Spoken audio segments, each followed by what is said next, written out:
Se kultura moderne na mëson dhe shoqëria na thot që lumturia gjendet në pasuritë materiale.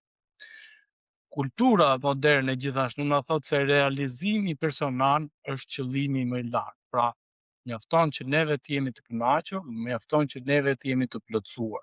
Por Jezusi na paraqet një të vërtet krejtësisht ndryshe. Asgjë thot nuk krahasohet me vlerën e mbretërisë së Perëndisë. Nëse do të shikoni me kujdes shëmbëltyrat, personazhet që Jezusi këtu përmend nuk ngurojnë asnjë çast.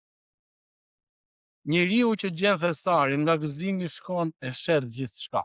Tregtari i perlave shkon e shet gjithçka që ka dhe nuk ka dushim, nuk ka vonesë, nuk ka rezervë.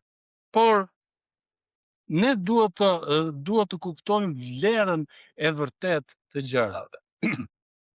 Sepse vlera e vërtet si besimtar është Perëndia. Dhe kjo ka vlerë shumë më të lartë se çdo gjë tjetër. Apostulli Paul e kuptoi këtë gjë në letrat e tij dhe shkroi: por ato gjëra thot që më ishin fitim, i kam konsideruar si humbje.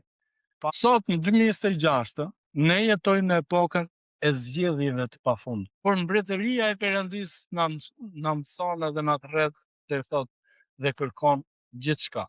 Jo sepse Perëndia është një tirani, por sepse vetëm ai meriton gjithçka dhe vetëm ai mund na jap atë që na nevojitet vërtet.